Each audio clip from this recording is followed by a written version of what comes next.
Hoy la vida no es como hace unos ayeres. Nuestra convivencia no es como antes. Tenemos un gran reto frente a nosotros. Nos toca luchar por nuestra salud, por nuestro sustento y los medios que tenemos día a día. Las circunstancias nos obligan a tomar medidas y precauciones para prevalecer en un mañana juntos. Estaremos lejos, pero cerca a la vez, de nuestras familias, hermanos, hijos, amigos y compañeros de trabajo.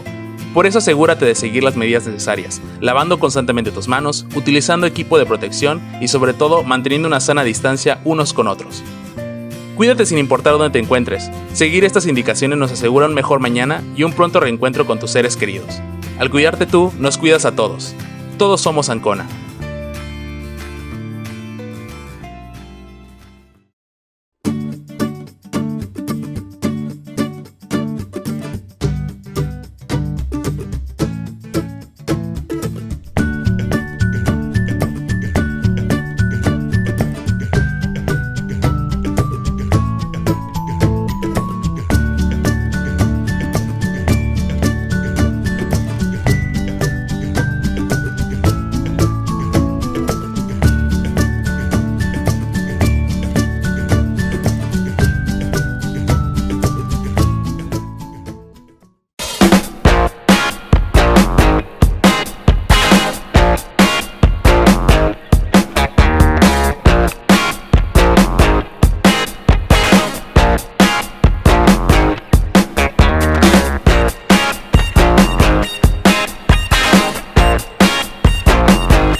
Son tiempos de contingencia.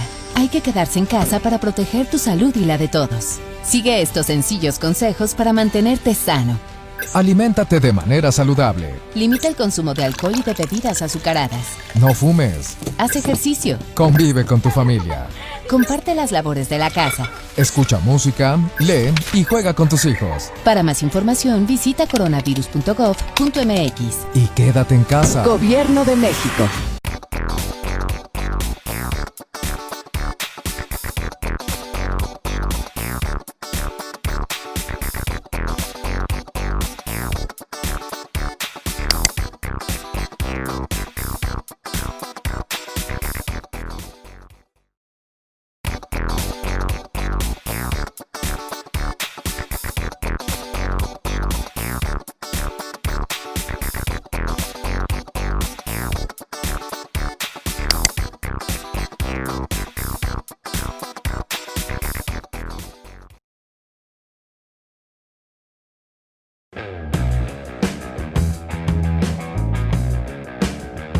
Vamos a comenzar, ingeniero, con la parte de Chevrolet Cruze. Vamos a ver cuáles son las variantes de este diagnóstico y pues también, como bien dijo el ingeniero, vamos a ver oscilograma, ¿no? La utilización e interpretación de señales con el osciloscopio. Así es. Sí, una parte importante o consideraciones iniciales respecto a este vehículo es, como mencionaba en el diagrama anterior el ingeniero, vamos a encontrar un tipo de aceleración o un sistema de aceleración electrónica en los dos sistemas, llámese Cruze o llámese Sonic.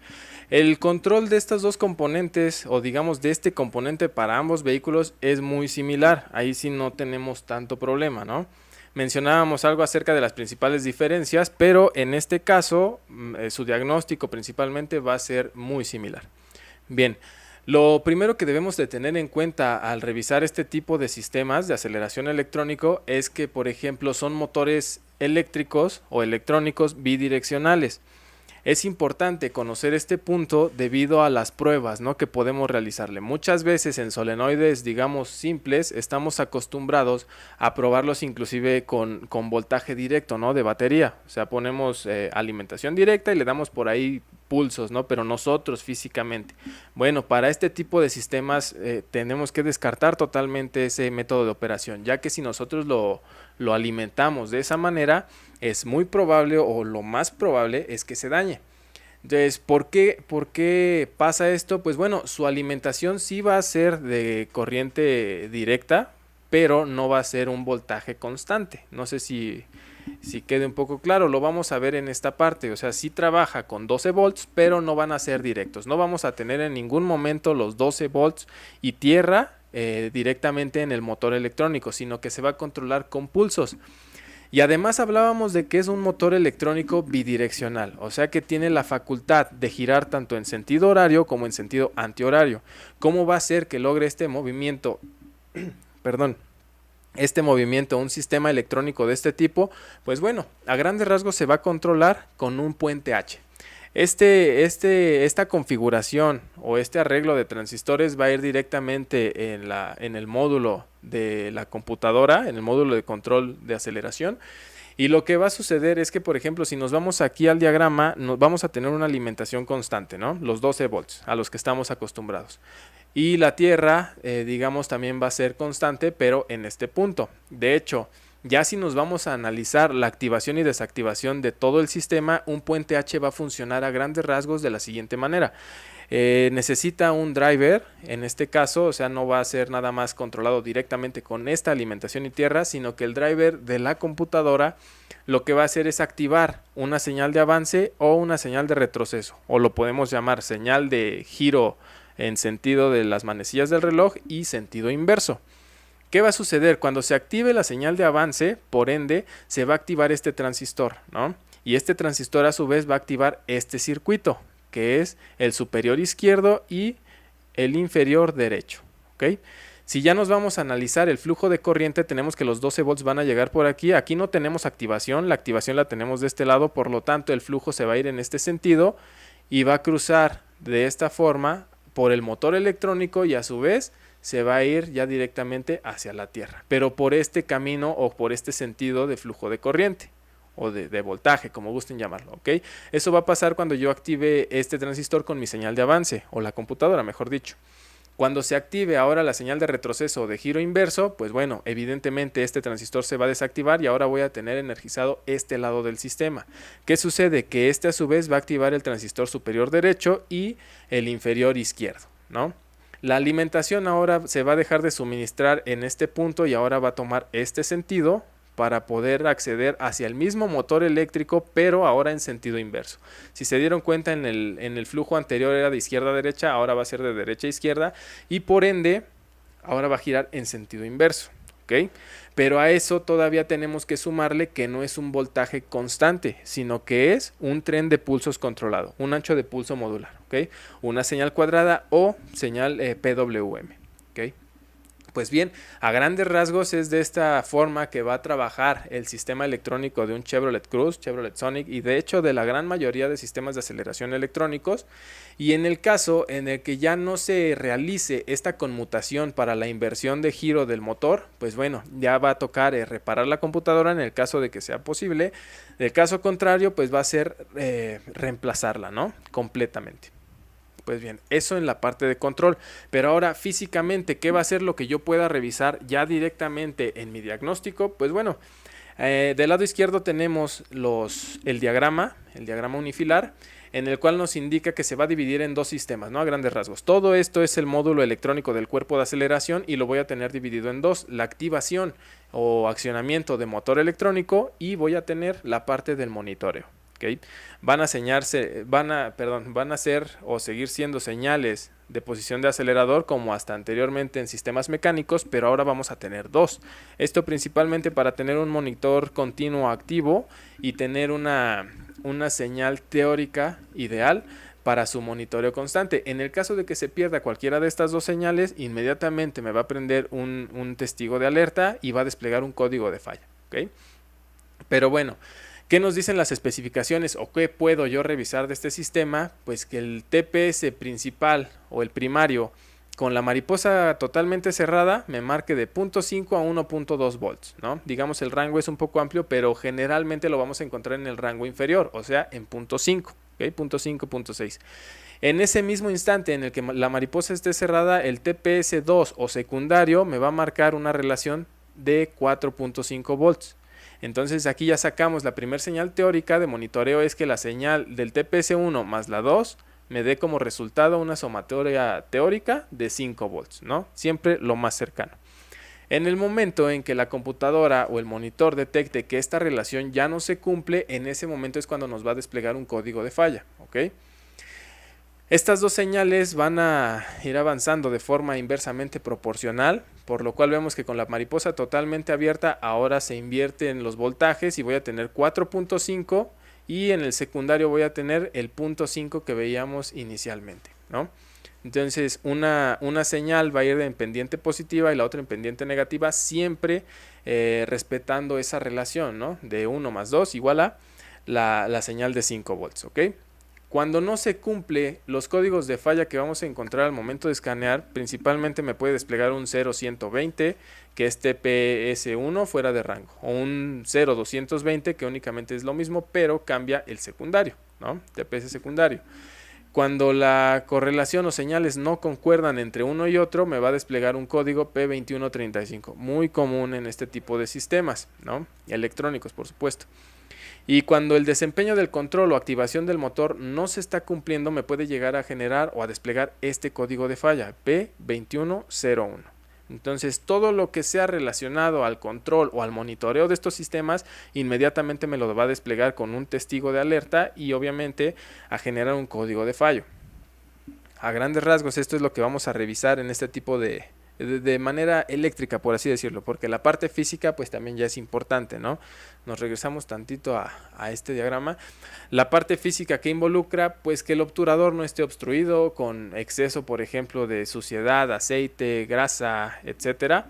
Que internamente el módulo electrónico sabemos que lleva incorporados engranes de transmisión de potencia, entonces si ese engrane se llega a dañar, pues ya aunque todo lo eléctrico esté bien, mi obturador nunca va a generar el desplazamiento y eso lo va a detectar el TPS, ¿okay? También si notamos en esta parte, este tipo de sistemas son de los que implementan tomas de refrigerante e inclusive tomas de vacío, por lo cual debemos revisar que no tengamos fugas ni de aire ni de líquido refrigerante, ¿okay?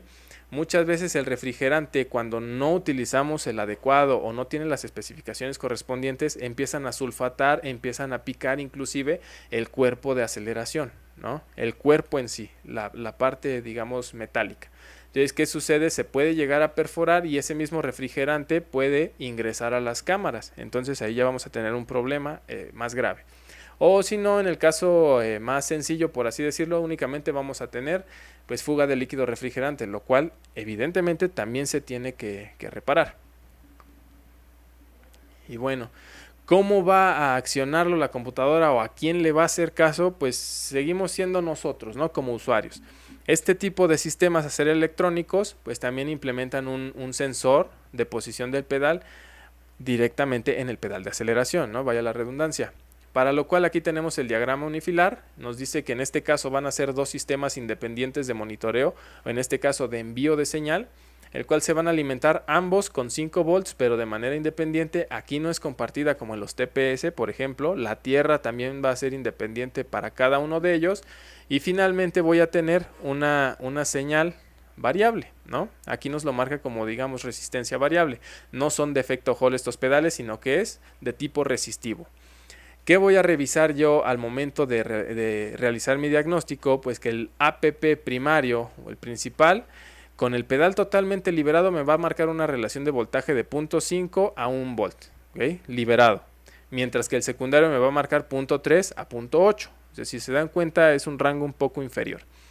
Después, cuando yo lo pise a fondo, me va a marcar 3.8 y o a un rango de 4.5 volts, mientras que el secundario me va a marcar 1.8 a 2.6. Ojo, muchas veces cuando ya determinamos o detectamos voltajes bajos que no cumplen el 0.5 teórico, diagnosticamos que ya está mal. No es el caso. En los pedales de aceleración electrónicos de estos vehículos tienen esos dos rangos de medición, uno alto y uno bajo. En este caso no son inversamente proporcionales como en los TPS, sino que aquí únicamente los dos van en pendiente positiva, pero con rangos de voltaje diferentes. Entonces, de esa manera es como se va a controlar. Y pues bien, les vamos a mostrar el primer video de cómo se ven ya estas señales físicamente de forma directa en el vehículo. Pues bien, ahí ya tenemos instalado el cuerpo de aceleración electrónico, lo podemos ver en esta parte. Se tiene que desconectar esa toma, de hecho, para poder retirar el conector.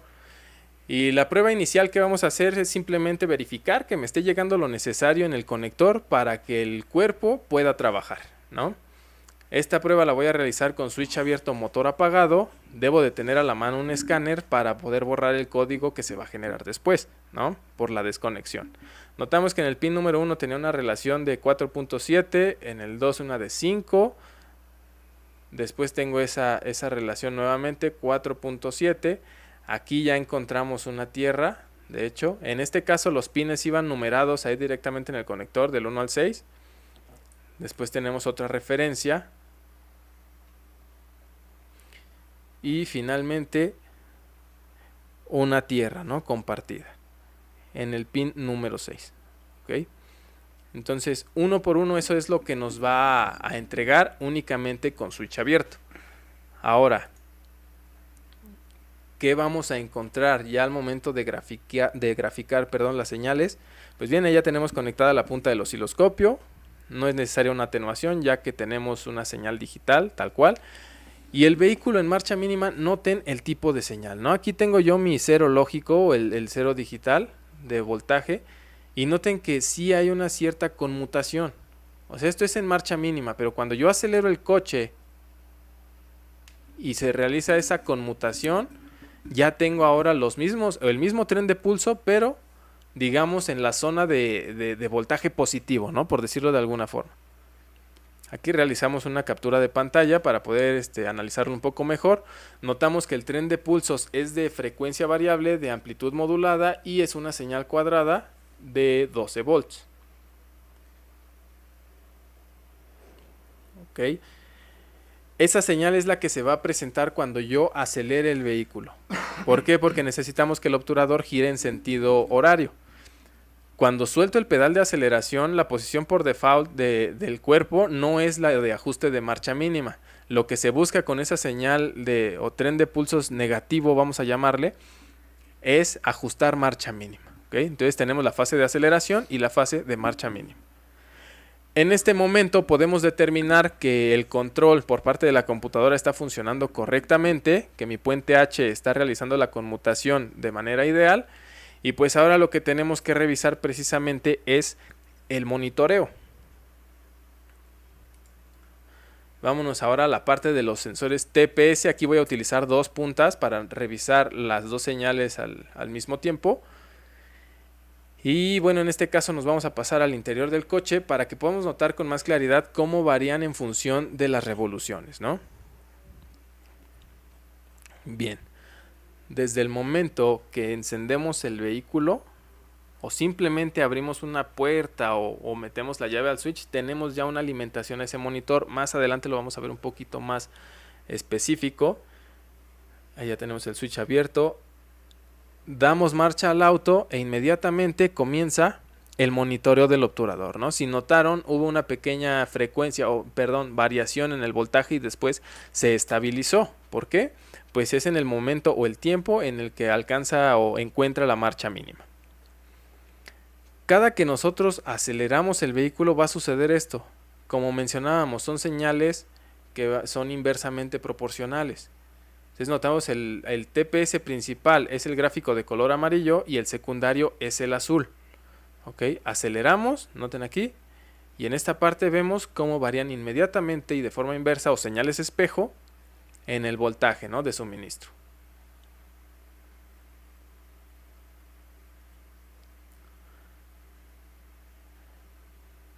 Esa es la manera más correcta de verificar las dos señales.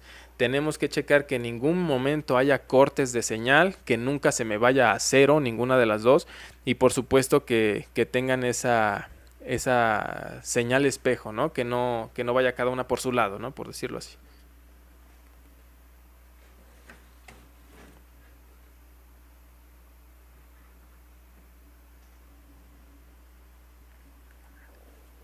Bien, aquí estamos acelerando y desacelerando el coche o presionando el pedal y liberándolo, y notamos ese cambio en la señal. Entonces básicamente es lo que tenemos que hacer, no hay gran complicación en esta parte.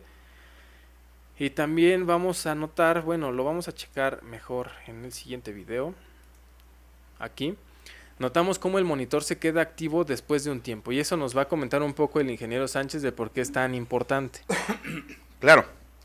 Fíjense que a veces nos va a pasar, y no tan solo en esta marca, ese es un ejemplo muy claro, que cuando nosotros activamos, por ejemplo, el sistema, no necesariamente tengamos el switch abierto, por ejemplo, de cualquier sistema, incluso Nissan, digo, poniéndolo como otro ejemplo.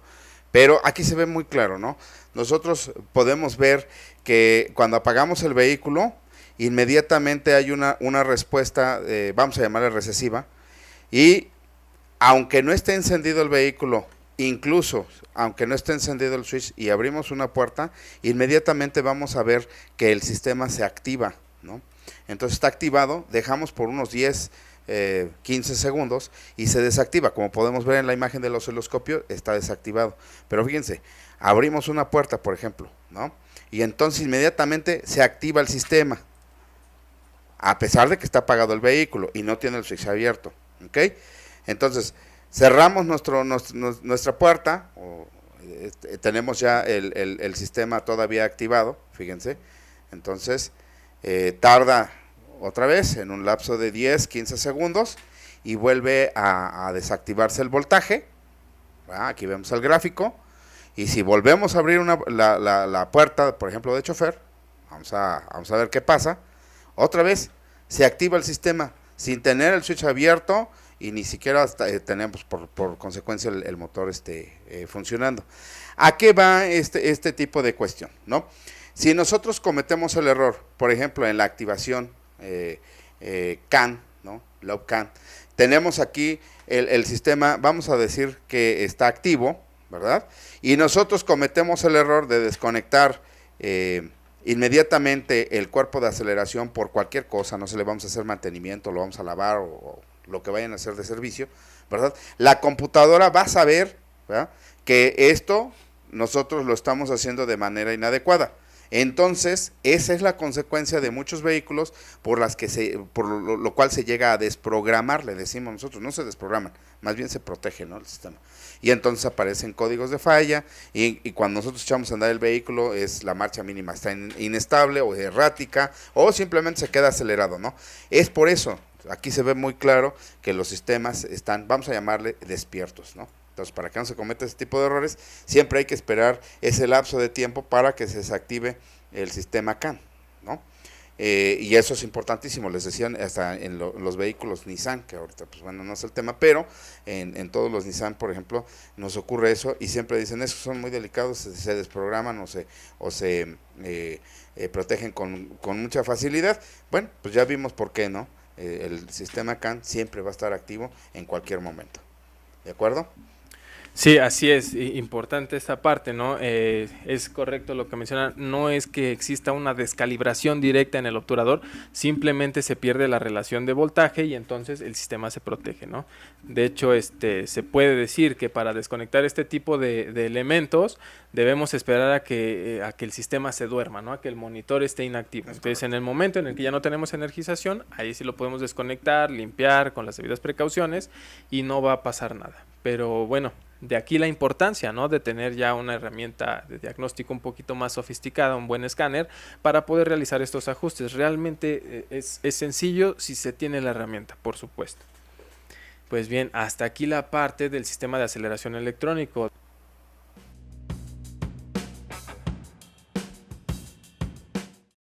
Continuamos. ¿Qué sucede con el sensor de temperatura, ingeniero? Este es un asunto muy clásico y principalmente en estos vehículos, el Sonic, como bien lo referíamos, ¿no? En este caso, yo creo que a todos nosotros como técnicos mecánicos, nos ha pasado de que se aparece el código 89, ¿no? Por ejemplo, en el tablero.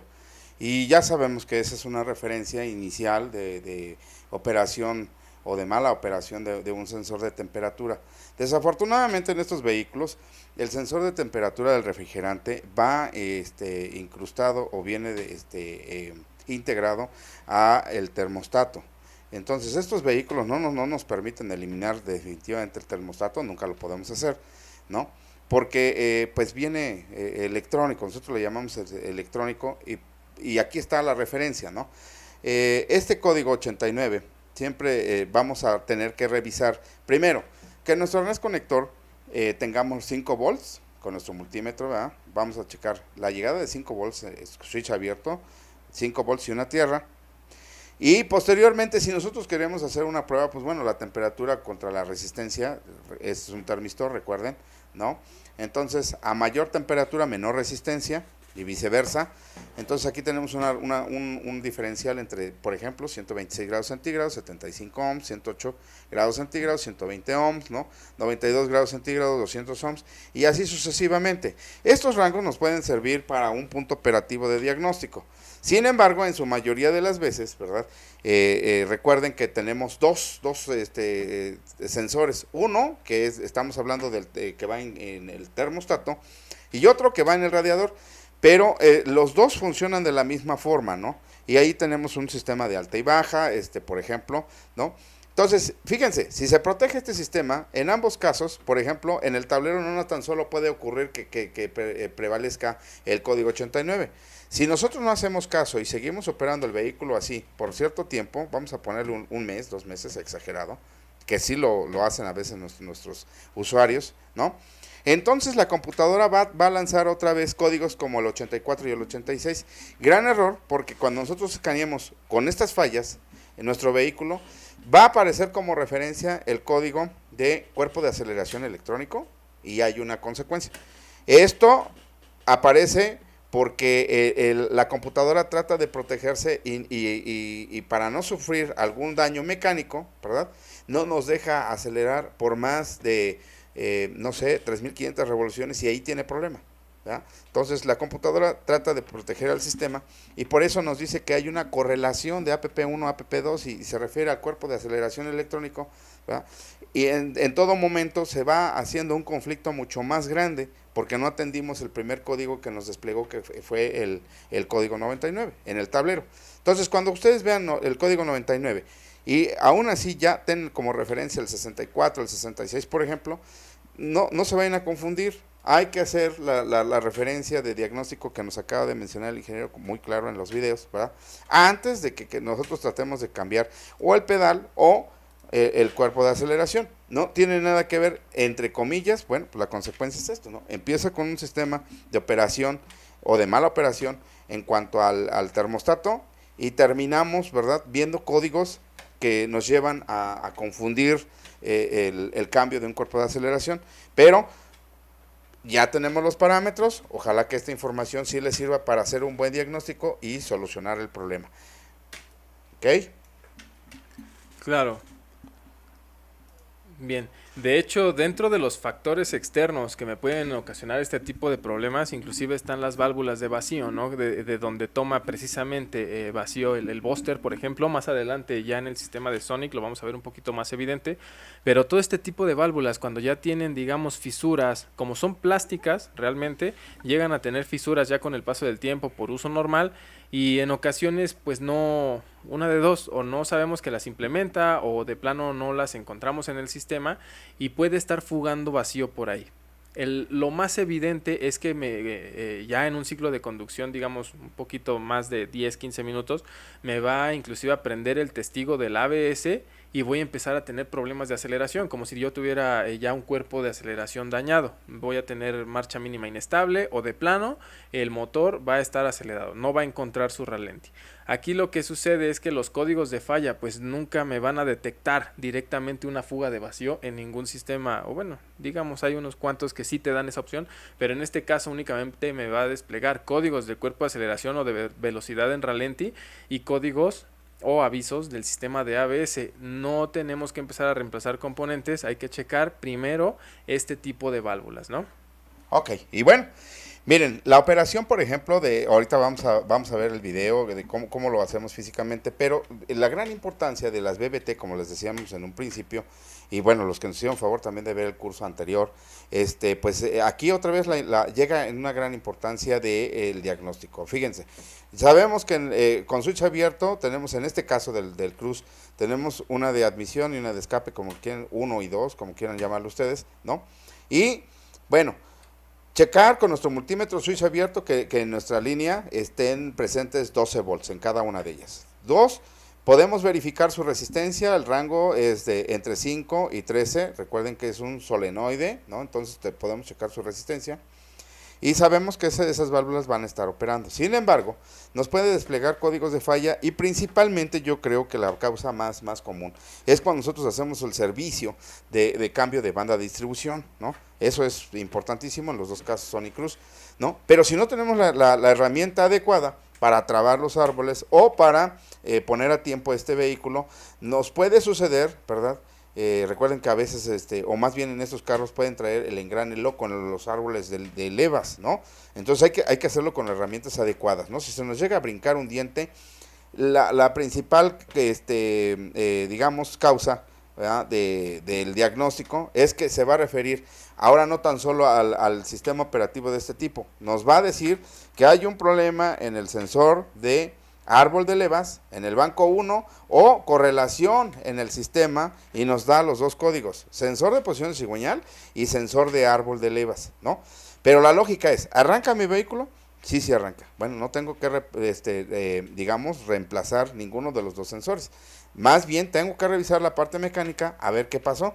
Si no lo hicimos ahí en el taller, bueno, pues hay que preguntarle al cliente, ¿no? De dónde viene este vehículo y qué servicio le han hecho, ¿no? Porque sí, lo más seguro es que vamos a tener que confirmar que la banda de distribución esté correctamente bien y que no esté por ahí brincado un diente. Por supuesto, les vuelvo a repetir, en esos vehículos también se refleja algo interesantísimo, el aceite, ¿no? Hay que utilizar el aceite adecuado. Fíjense, aquí podemos ya ver físicamente en el video, por favor, ingeniero, vamos a checar, ¿no? En el arnés conector, como bien decíamos, inmediatamente el suministro de los 12 volts, ya lo tenemos. Aquí tenemos una válvula pues desensamblada, ¿no? La quitamos del vehículo y podemos checar su resistencia, ¿no? Así de sencillo podemos ver si esta válvula está en condiciones operativas o no. ¿Ven? Ya tenemos 5.3, pero está en frío, ¿eh? O sea, aquí es importante porque de repente, por ejemplo, si lo checamos acá en el vehículo, nos va a variar. Hay una diferencia porque pues ya la temperatura está influyendo, ¿no? en el sistema, y aquí tenemos 9.5, por ejemplo, ¿no? En la que está instalada. Pero está dentro de los rangos, entonces estamos perfectamente bien. Ahí esa válvula va a operar perfectamente, ¿no? Y si queremos, por ejemplo, ver su oscilograma, ¿verdad? Vamos a checar cómo es.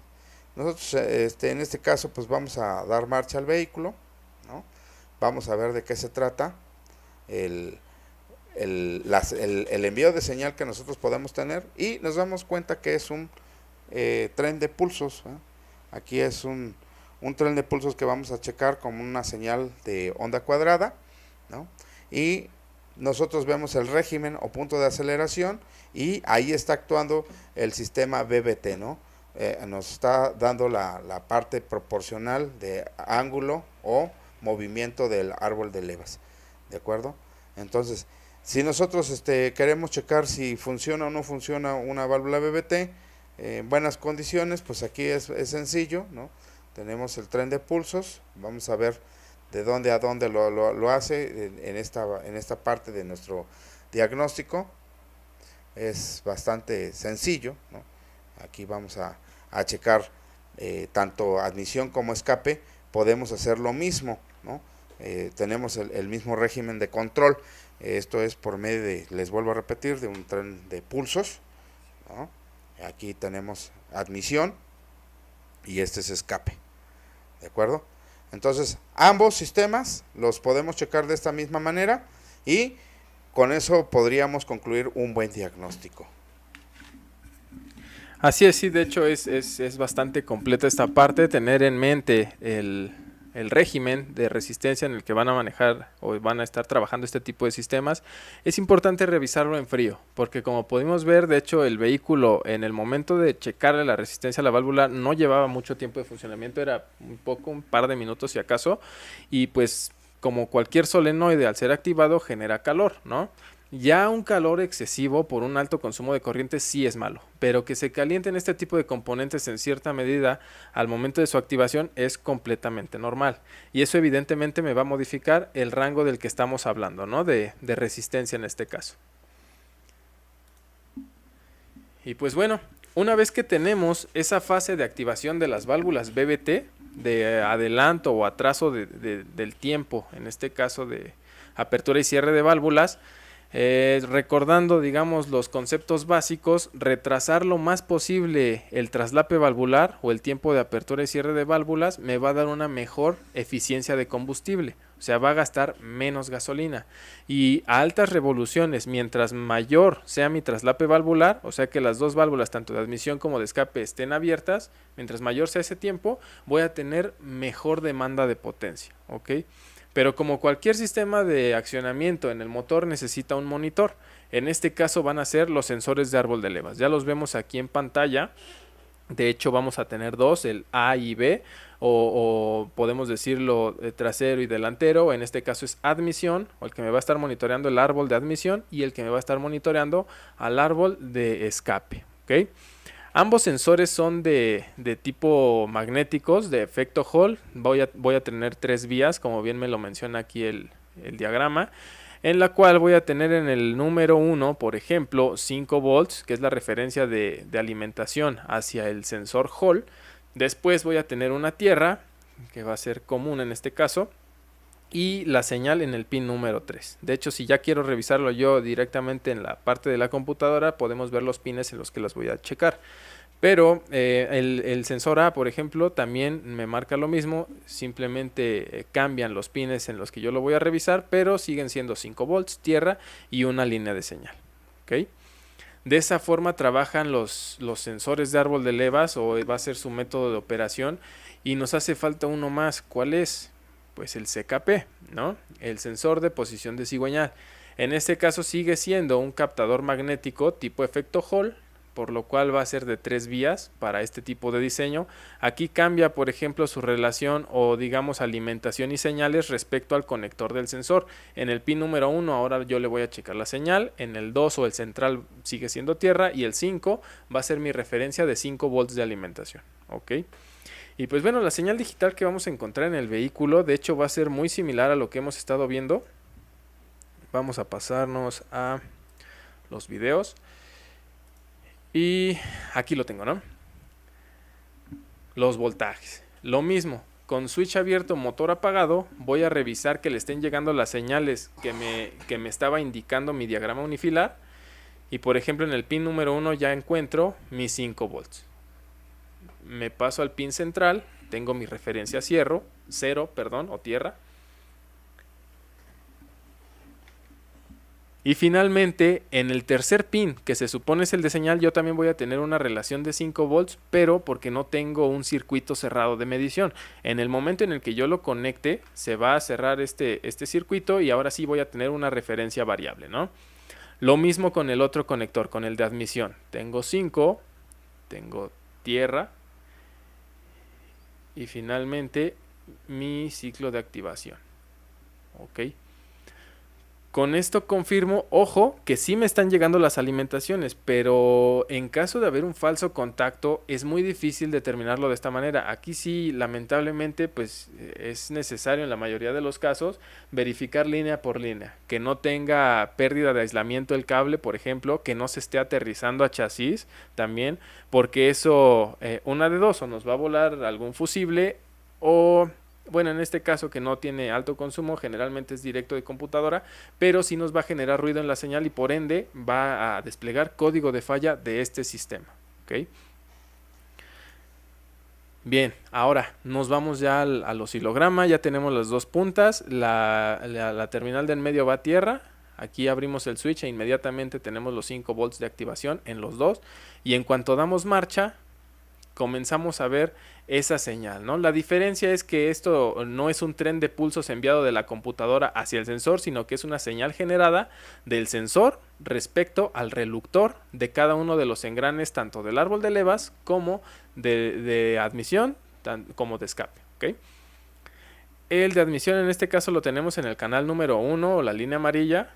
Ahí notamos una cierta aceleración, simplemente notamos cómo la frecuencia cambia o aumenta acorde a las revoluciones.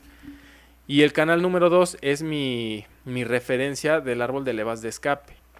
Notamos que independientemente a que se esté acelerando o dejando de acelerar el vehículo, nunca pierden esa relación de posición uno y otro. ¿Ok? De hecho, vámonos a analizar aquí con la herramienta Zoom directamente las señales, para notar el inicio del ciclo, ver dónde comienza en cada uno de los canales y ver dónde termina, ¿no? Aquí lo podemos ver, de hecho las señales, si nos damos cuenta, son prácticamente las mismas, únicamente tenemos un cierto desfase en el tiempo, acorde pues a lo que me esté demandando en ese momento el sistema, ¿no? Recordemos que dependiendo del monitoreo o sistema de control de cada vehículo, podemos tener activación en marcha mínima sin meter carga al motor, y en otros vehículos, en algunos casos, puede que no tenga activación de válvulas BBT ni de estos sistemas de potencia hasta el momento en el que detecte cierta carga en el motor, principalmente en automáticos. Por ejemplo, si detecta que yo como usuario estoy acelerando el vehículo y está en parking o neutral, generalmente no activa estos sistemas, no amplía el pulso de inyección para altas y tampoco adelanta el tiempo de apertura de las válvulas, simplemente lo mantiene en standby, ¿no? Pero hay sistemas que sí te lo hacen, entonces dependiendo del fabricante, pues va a ser lo que yo vaya a encontrar. ¿Ok? Y pues bien, regresamos a la parte de la presentación. Eso es lo que vamos a encontrar en correlación directa entre los dos sensores de árbol. Y bueno, el de cigüeñal, aquí por, digamos, accesibilidad ya no lo checamos, pero es exactamente lo mismo, ¿ok? Vamos a ver señales generadas de amplitud de 5 volts, pero de frecuencia variable, acorde a las revoluciones. Bien.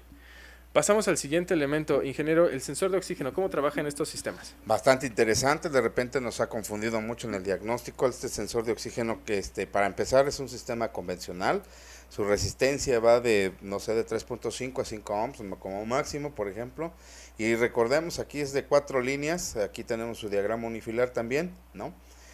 Los dos grises, recordemos, son 12 volts, luego después sigue el cable, por ejemplo, perdón, los dos blancos, en este caso serían los dos blancos, perdónenme, entonces son los 12 volts, luego después el gris, que es una tierra, y luego después el sistema de envío de señal, ¿no? Su voltaje, pues bueno, siempre va, aquí sí se mantiene como un sistema convencional, les vuelvo a repetir, y vamos a tener desde 0.1 a 1 volt, ¿no? En este caso todavía seguimos teniendo una parte importante. El arreglo de o el acomodo, vamos a decirle, también físicamente de los sensores de oxígeno, antes del convertidor catalítico, en este diagrama, por ejemplo, podríamos encontrar el orden unifilar. En lugar de tenerlos entre el 3 y el 4 para la parte perdón, el 2 y la siguiente fase para el precalefactor, ¿no? Podríamos tenerlo 1 y 2. En este caso para el siguiente cambiaría, aquí vamos a encontrar, lo voy a describir físicamente, ¿no? Aquí vamos a encontrar después del convertidor catalítico se va a invertir. Aquí va a ser uno blanco, luego sigue uno gris y luego sigue uno blanco y al final seguiría uno negro, ¿va? Entonces, no se puede cambiar, ojo, no se puede cambiar el sensor de después del convertidor al de antes del convertidor catalítico. No se puede por el acomodo de las señales que tiene para el envío de a la computadora, perdón. Y entonces, aquí el código de falla, en su mayoría, por ejemplo, nos puede dar que el precalentador, voltaje del sistema esté alto o bajo, y que no exista, ¿verdad?, referencia del precalentador en el sistema, ¿ok? Esos son los dos códigos, pero vamos a analizar algo muy muy interesante. ¿Por qué puede pasar? Desde aquí vamos a poder ver que está indicado un fusible de protección de 10 amperes. Y ahorita vamos a ver un diagrama que nos va a dar, la verdad, o nos va a esclarecer un buen de problemas que podamos pues checar con nuestro escáner, y que nos puede confundir para la reparación de o la solución de este problema. Fíjense, vamos a checar esta parte, ¿verdad? Y aquí tenemos ya el diagrama unifilar desde la computadora. Y lo que vamos a tener aquí, señores, es algo interesantísimo, ¿no? Tenemos el control y fíjense, aquí tenemos un relevador, un fusible de 15 amperes, 10 amperes, y esto, estamos hablando de la caja o portafusibles, 10 amperes. Si este fusible de 10 amperes se llega a volar, por alguna razón, algún corto, no sé, algo que suceda, depende de este circuito de alimentación, calefactor de los sensores de oxígeno 1 y 2, válvula IMT, calentador del termostato, ¿verdad?, y solenoide de purga. Entonces, fíjense la consecuencia, y cuando tengan oportunidad lo van a ver muy claro esta cuestión, ¿no? Este fusible hay que buscarlo, hay que revisarlo siempre. En nuestra caja portafusibles, ahí está esta línea de 10 amperes, ¿no? Si está volado, fíjense, en nuestro escáner va a decir que el voltaje bajo del sensor de oxígeno, banco 1, ¿no? No, si ni siquiera nos dice mezcla rica o mezcla pobre, pero sin embargo nosotros borramos el código de falla, ¿no? Y vuelve a aparecer, y nos va a decir, es seguro que nos va a dar este código de falla, ¿no?, en nuestro escáner. Válvula IMT, ¿no? Y por supuesto nos puede, de acuerdo al escáner que nosotros estamos utilizando, también nos puede decir que el termostato está abierto. Termostato, no el sensor de temperatura. Termostato está abierto. Y ya entonces vamos a tener un problema, porque borramos códigos de falla, no prende foco de servicio, pero pierde potencia el carro y nos despliega inmediatamente códigos de falla del sensor de oxígeno. Y pensamos que cambiando el sensor de oxígeno vamos a solucionar el problema. Y no. Sigue en las mismas condiciones, incluso pierde más potencia si ponemos un sensor de oxígeno nuevo. Entonces, aquí vamos a ver códigos de falla. Vamos a tener este código presente, el P0661, circuito de control de la válvula IMT, el P0031, calefactor del circuito del sensor de oxígeno, ¿verdad? Y ahora nos va a aparecer este código también, muy probable, el P2088 y P2090. Se refiere a la parte CMP, A, o de admisión, B, de escape. ¿Ok? Entonces tengan mucho cuidado con esta parte, porque nos puede ocasionar cambiar un sensor de oxígeno o un sistema sin que esté dañado. Les vuelvo a repetir, lo curioso es de que nosotros bajamos los códigos de falla, no prende foco de servicio, pero estos códigos se mantienen activos. Así es, sí, de hecho es parte importante también reconocer cada uno de los elementos, ¿no? Ya nos explicó de muy buena manera lo del sensor de oxígeno, el ingeniero, el termostato, recordemos que son ya de control por solenoide abiertos. Correcto. Y sí, miren, aquí en este cuadro les vuelvo a insistir, estos códigos de falla no los van a poder borrar. Cuando tenemos, como bien dice el ingeniero, problemas en el relevador o en este fusible, ¿no? Entonces, pues de repente de lo más sencillo nos puede complicar la vida, ¿no? En el diagnóstico y queremos estar cambiando. Principalmente que nos vamos con la secuencia de que cambiando el sensor de oxígeno, eso casi siempre sucede, se va a solucionar el problema y no es lo correcto, ¿ok? Entonces, la cuestión es revisar estos parámetros, que todo esté en orden y bueno, pues ya creo que con eso podríamos seguir con bobina y la operación de este sistema. Ya tenemos aquí el diagrama, ¿no? Y aquí lo que comentábamos en un principio, creo que va a quedar muy claro. Vamos a ver, aquí ya tenemos físicamente la bobina y su diagrama, ¿no? En este caso, en lo que es el pistón 1, 2, 3 y 4, aquí lo tenemos físicamente, su arnés conector, ¿no? Su sistema, en este caso va a ser sin módulo de control y aquí tenemos vamos a poder checar una resistencia, ¿verdad? Aquí sí podemos checar una resistencia en el control de la bobina 1, 2, 3 y 4. El borne B que nosotros vemos aquí, ¿verdad? Es a tierra, aquí entran los 12 volts y en el C no hay nada, En el arnés conector, ahorita vamos a ver el video para que ustedes se den cuenta que aquí no existe ni está inactivo, ¿verdad? Y esto es control 1, 2, 3 y 4 de los pistones y vuelvo a repetir, es sin módulo. Entonces, vamos a ver el video. Claro que sí. Nos pasamos de este lado, ¿no? Importante diferenciar, ya que físicamente, como bien mencionaba el ingeniero, de hecho son prácticamente iguales. Nada más antes de pasar el video, una de las medidas que tomamos como grupo Dynamex es manejar nuestros números de parte con esta diferencia, ¿no? Los capuchones. Para este tipo de sistemas, Cruz, por ejemplo, ya que físicamente son iguales en dimensiones, no hay diferencia alguna, lo cambiamos de color, ¿no? Capuchones de color gris van a ser para este sistema y los capuchones de color negro van a ser para Trax y para Sonic. Entonces, físicamente, digamos, en nuestra línea al menos, es como la vamos a distinguir, ya que de otra manera solo lo vamos a poder ver en el funcionamiento.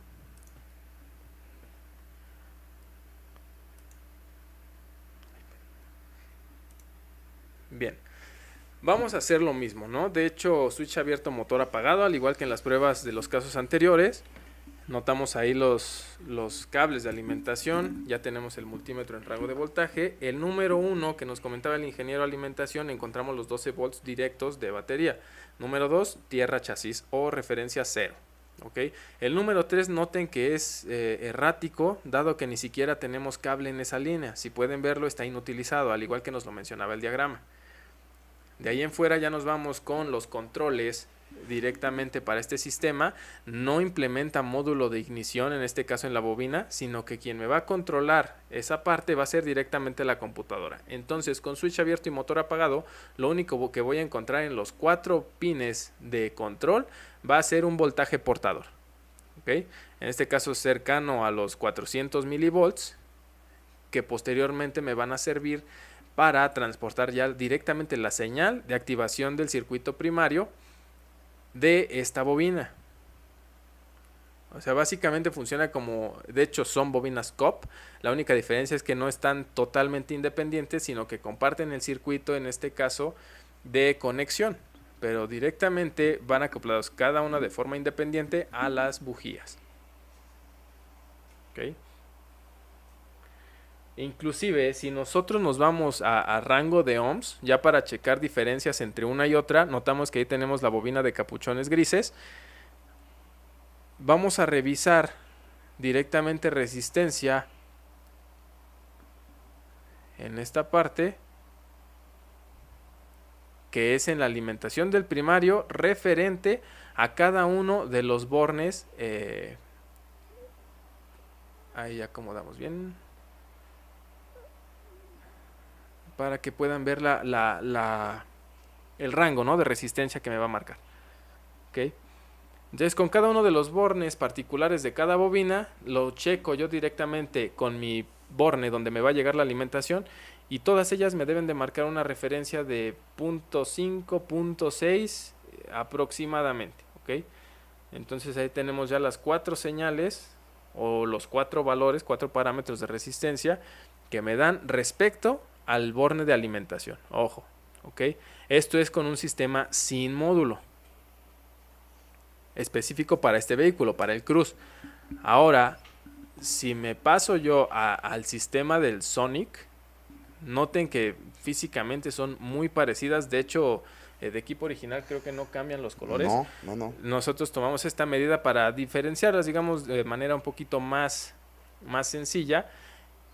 Pero el sistema de Sonic sí tiene un módulo de ignición integrado en la bobina. Aquí no le va a llegar el pulso de activación al primario, simplemente le va a llegar la señal IGT, ¿no? Directa de computadora. Y notamos que la resistencia respecto al borne de alimentación en los 4 casos no nos va a medir la resistencia directa del bobinado, sino que aquí nos está midiendo más que nada la resistencia total, digamos, del circuito, lo cual pues no es un parámetro a medir, ¿no? En este tipo de componentes. Sí, sumamente importante, no nos podemos equivocar en cuanto a la parte de una contra otra en los sistemas, como bien dice el ingeniero. Si se dan cuenta, físicamente es totalmente igual, ¿no? El conector y los pines que contiene el conector son igualitos, no tiene ningún problema, y el arnés conector le queda una de otra, ¿no? Y por supuesto se puede ensamblar en cualquiera de los dos sistemas, en un Sonic, en un Cruz o en una Trax, ¿no? Pero si nos equivocamos, ¿no? Y no tomamos en cuenta estos parámetros, bueno, pues inmediatamente nos vamos a topar con que el vehículo pues simplemente no arranca. Así es. Entonces, una vez que ya conocemos las principales diferencias entre un sistema y otro, no nos tenemos que guiar por la apariencia física. En el caso de solicitar este tipo de refacciones, debemos de llevar el modelo del vehículo que vamos a reemplazar y particularmente qué necesitamos, ¿no? Pues bien, si se dieron cuenta, esta bobina es la de capuchones negros. Vamos a ver qué sucede cuando yo accidentalmente, o bueno, en este caso vamos a hacer la prueba de qué va a suceder cuando yo coloco una bobina o coloco la bobina contraria de la que debería de llevar el sistema. Por ejemplo, aquí estamos conectando la que tiene módulo de ignición, pero en un Cruz que no necesita módulo de ignición, sino que el módulo ya va directamente en la computadora. ¿Qué va a suceder?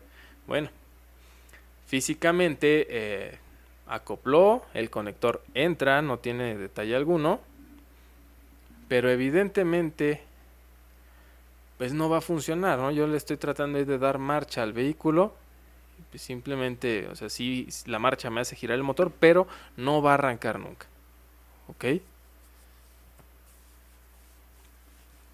Entonces muchas veces se podría determinar que la bobina sigue estando mal o que está fallando o mil cosas ajenas al sistema, cuando realmente lo que está sucediendo es que no es la adecuada, ¿no? Para el tipo de vehículo que estoy revisando. Ahí estamos dando marcha y pues evidentemente no va a funcionar.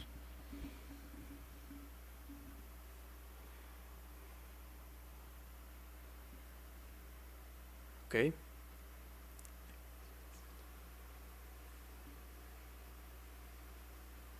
Bien, lo que vamos a hacer ahora es retirar evidentemente la bobina incorrecta. Vamos a colocar la que debe de llevar el sistema, en este caso el Cruz sin módulo de ignición. Capuchones negros, descartamos, ¿no? Que funcione.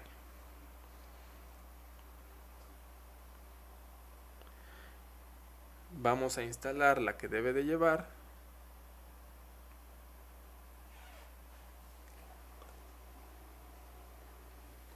Sí, en este caso, para nuestro número de parte de la línea de Spartan, es nuestra bobina de aplicación para el Cruz, es la IC 191.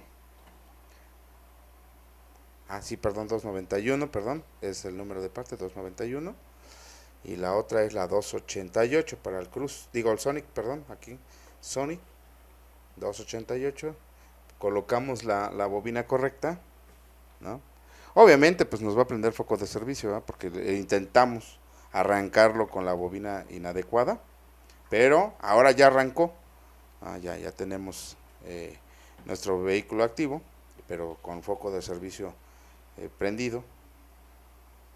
Aquí simplemente borramos el foco de servicio generado por la inactividad o la falta de arranque en el motor en la prueba que hicimos anterior, y ya no pasa nada, ¿no? El vehículo va a seguir operando normal. Así es. Y bien, para finalizar la prueba de este componente, de esta bobina, lo único que nos falta es checar la señal de activación. Noten que aquí sí es necesario conectar un atenuador, ya que como lo comentábamos anteriormente, no tiene módulo de ignición, por lo cual no va a manejar señales digitales. ¿Qué quiere decir? Que en este caso me va a llegar la activación directa al bobinado primario, y por ende con cada colapso de campo magnético puedo llegar a tener yo picos de inclusive 180, 200 volts en el bobinado primario. Ojo. Entonces por eso es necesario utilizar el atenuador para no dañar yo mi canal del osciloscopio. Pues bien, ya que damos marcha al vehículo, notamos que, como lo mencioné en un inicio, no es digital directamente la señal, sino que vemos pulsos. Vamos a verlo directamente ahí. Ok. Utilizamos nuestra misma herramienta Zoom y vamos a notar la señal de activación y por ende el colapso, ¿no? Que a pesar de que el colapso magnético donde me genera mayor voltaje es en el secundario por diseño, obviamente siempre va a haber esa corriente parásita, ¿no? Que también me energice de forma contraria al bobinado primario. Entonces por eso deben de estar protegidos estos sistemas. Aquí noto como tal ya la activación, pero es directa al bobinado primario. De hecho, quien notó o quien nos siguió en el curso pasado notó que por ejemplo en el Vento sí tiene módulo de ignición directo en la batería, en la bobina, perdón, y no le llegan este tipo de señales un tanto erráticas, sino que ahí sí llegan señales digitales controladas directamente de computadora. ¿Okay?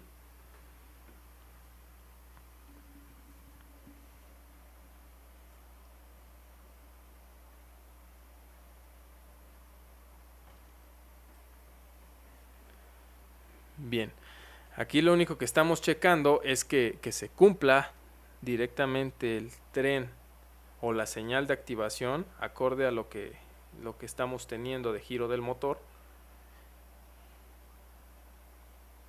Simplemente para realizarlo es una captura de pantalla y nos vamos a analizar a detalle qué es lo que está sucediendo con estas señales. Cabe mencionar, señores, que aquí en este sistema podemos tener un código de falla, perdón, con por ejemplo, un misfire en el pistón número 3, en el número 1, o sea, no es el colapso de falla necesariamente en los 4 bornes, o cada uno puede suceder. Aquí, por ejemplo, la punta que nosotros pusimos, la podemos ir variando en cada uno de los controles como idéntico como se hizo la prueba de checar, ¿verdad?, en cada uno de los sistemas o los bornes de control con su resistencia. Así podemos sacar el gráfico de cada borne en su funcionamiento, y todos van a ser muy similares en cuanto a la función y la gráfica o el gráfico que nos da en el osciloscopio. Con eso comprobamos que todo nuestro sistema de ignición está correcto, que no tenemos ningún problema. Ya depende del escáner, por ejemplo, puede ser que el capuchón, o por ejemplo, se puede, pues, por ahí dañar, ¿no? Y entonces, pues, definitivamente se tiene que cambiar la bobina, porque no hay reemplazo. Entonces se tiene que cambiar la bobina completa por este tipo de situaciones.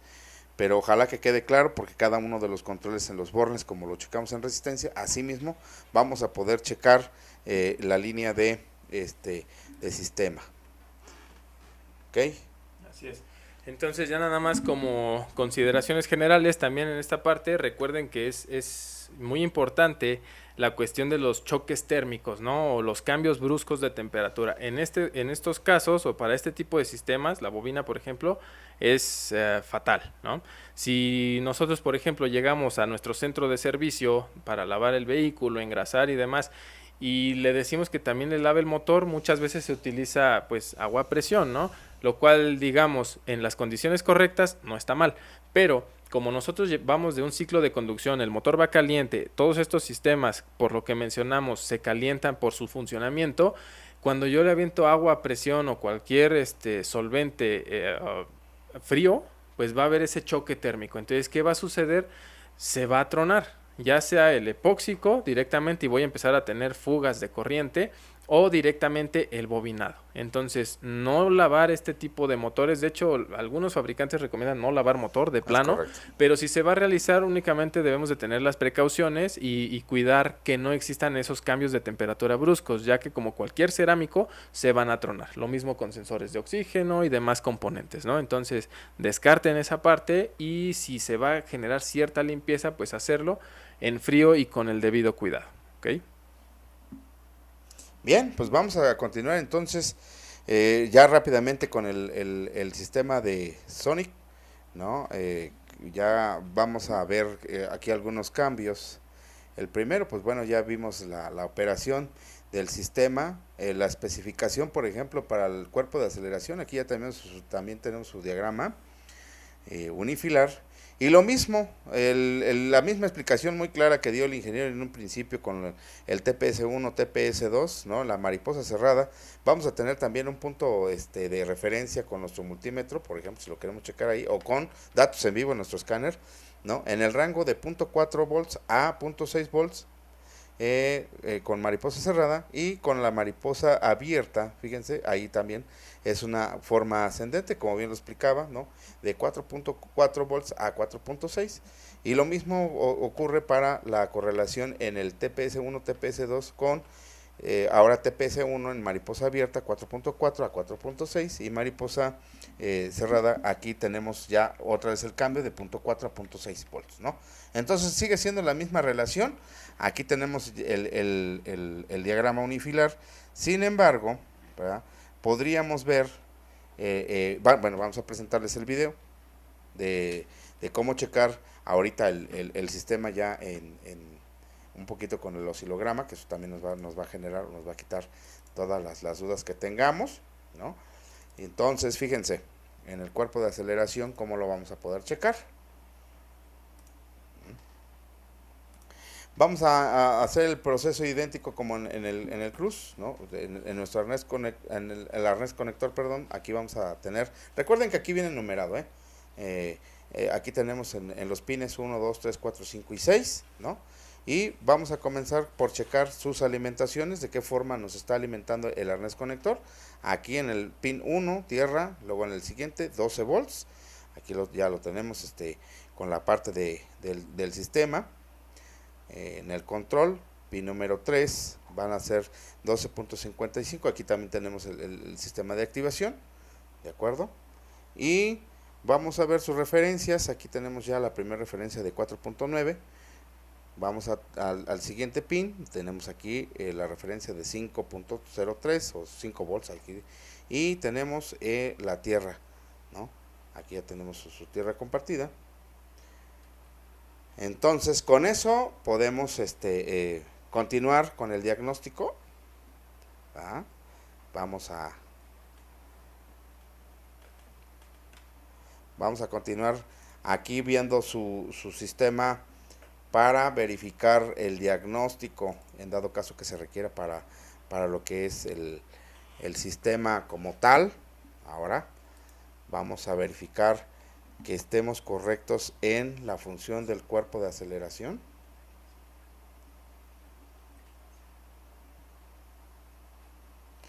Y vemos ahora sus señales, ¿no?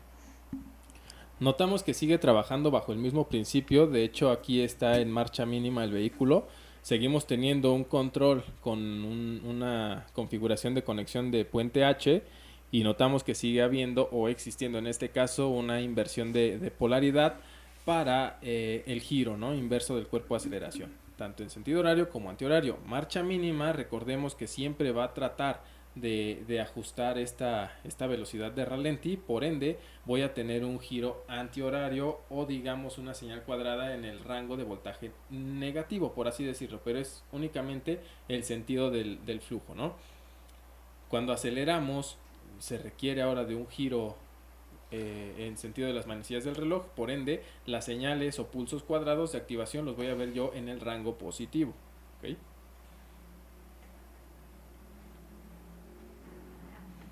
Aquí lo podemos ver, y de hecho aquí en esta parte lo tenemos en ralentí. Notamos como siempre está tratando de estabilizar esta velocidad en marcha mínima,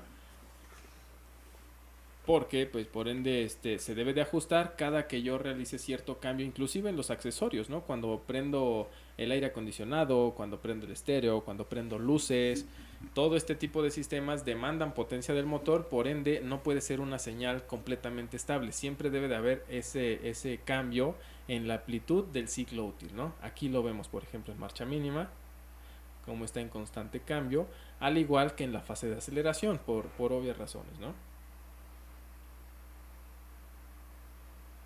Así es como determinamos que tanto el puente H como el método de control o los pulsos de alimentación hacia el cuerpo de aceleración se están cumpliendo.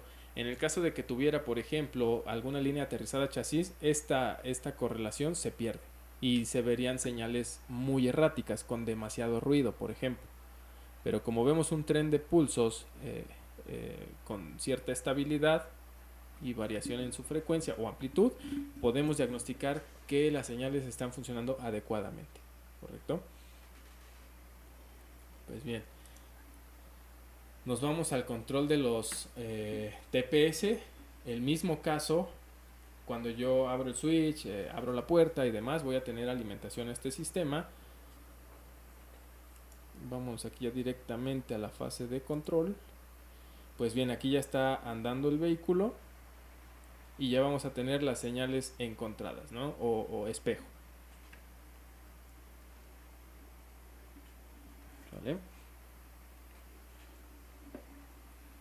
Bien, estas señales siguen siendo inversamente proporcionales, al final de cuentas como en el sistema anterior, tienen el mismo monitoreo, con una aceleración digamos gradual, pues no es necesario abrir de forma brusca, ¿no? El obturador, pero cuando yo acelero de digamos una manera un poco más agresiva, ya voy a tener los cambios más evidentes que se deben de presentar en este tipo de señales, ¿ok?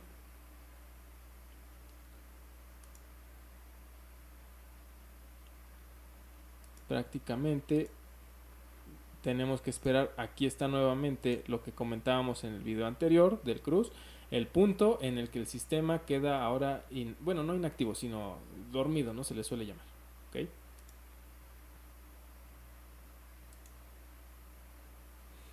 El mismo caso al abrir puertas, cerrar y demás, vamos a tener ese cambio. Aquí lo notamos. Y si abrimos la puerta, por ejemplo, nuevamente tengo activación, ¿ok?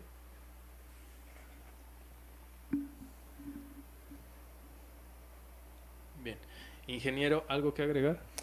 Pues sí, yo creo que bueno, el tiempo se nos va muy rápido, pero fíjense que otra vez aquí en el Cruise, perdón, en el Sonic ya hay una cuestión muy interesante. Yo insisto, los códigos, por ejemplo, que se van a presentar en el tablero, son los de mayor continuidad en cuanto a diagnosticar y resolver el problema. Otra vez aquí, el código 89 es el que más vamos a tener presente como inicio. Y también si aquí aparece en el Sonic el 66 o el código 64, por la mayoría de las veces, por ejemplo, si se aparece únicamente el 66 o el 64, tienen que hacer este diagnóstico. No se nos vayan a equivocar y vayan a querer cambiar el cuerpo de aceleración electrónico porque lo tiene presente como código de falla, o que nos diga que correlación en el APP1, APP2 y que queramos hacer el cambio de un pedal de este tipo, ¿no? Porque pues bueno, de nada va a servir, ¿no? Y aunque nos presten uno, por ejemplo, si hay oportunidad de tener un cuerpo o un pedal, ¿verdad? No va a modificar nada. De hecho, el vehículo, si por ejemplo mantenemos con estos códigos de falla, siempre va a tener problemas y va a perder potencia inmediatamente. Entonces se va a proteger en un corto tiempo y pues no va a haber de otra más que checar. Y la mayoría de las veces vamos a caer en cosas muy sencillas, como lo estábamos platicando, el termostato es uno de ellos. Aquí, válvula de PCB, ¿no? De vacío ADM. Así es. ¿Qué pasa en esta parte? Sí, de hecho es el fallo del que hablábamos hace un momento, ¿no? Bueno, prácticamente al inicio. Este tipo de válvula de vacío, de hecho, lo que le llega a pasar es esto precisamente. O sea, sí notan digamos, el deterioro del material, porque esto debe de ser cerrado. Y esto, digamos, ya llevaba, no recuerdo, cerca de 80,000 kilómetros, poquito menos, no recuerdo, pero noten hasta qué punto ya estaba, ¿no? Entonces, no hay que dejarlo que llegue a ese punto, evidentemente. Esta válvula de vacío en el múltiple de admisión lo que hace es únicamente conectar una toma que viene del cuerpo de aceleración hacia, digamos, la recirculación, ¿no? En este caso. Entonces, como de ese mismo sistema, por así decirlo, toma vacío el booster, es lo que sucede con el monitoreo. Cuando detecta que tiene esa descompensación tanto en el cuerpo de aceleración como en el booster, me va a prender esos dos testigos. El problema obviamente no se va a resolver si yo cambio inclusive el booster completo y un cuerpo de aceleración nuevo si no le doy el mantenimiento a esta válvula. Noten cómo debe de ser. De hecho, nosotros la manejamos, es la TM101. Y esta parte debe ser totalmente sellada, ¿ok? No es más que un, digamos, codo, se puede llamar de cierta forma, la cual nada más nos sirve para controlar esta parte, ¿no? De vacío en el sistema. Entonces lo que llega a suceder es eso, que estas cavidades se rompen, digamos, por la temperatura y factores ambientales, se llegan a tronar y empieza a haber pérdida de vacío increíble. Vámonos otra vez a ver lo anterior. Noten cómo se llega a dañar. Aquí lo vemos en las tres vistas. Y así debe de ser, ¿no? Nueva, ¿ok? Entonces también con cada, digamos, afinación mayor ya del sistema, no está de más revisar esta parte y no dejarla, ¿no? Que llegue a dañarse por completo, porque pues empieza a tener problemas de marcha mínima y de frenado, ¿no? Del booster, por ejemplo. Y bien, nada más para recalcar aquí la parte de las bobinas, en este caso para el Chevrolet Sonic. El número de parte es el IC288, que es con capuchones negros, y que vemos ya una vista del módulo que trae de ignición integrado en la bobina. La bobina anterior no lo tenía, la IC291 para el Cruz no lo tiene, y es activado directamente por computadora. Aquí no, aquí sí le llegan señales digitales, podemos hacer las pruebas idénticas a lo que hicimos con el Vento. No es necesario el atenuador porque son señales digitales, y en el Sonic, en el Cruz, perdón, ahí sí tenemos picos de voltaje por el colapso, ¿no? Del campo magnético. Este es el módulo de control como tal, y pues bueno, esta es la bobina, ¿no? Físicamente es muy parecida, pero recuerden, IC291 para el Cruz, IC288 para Sonic y el sistema de Trax, ¿ok?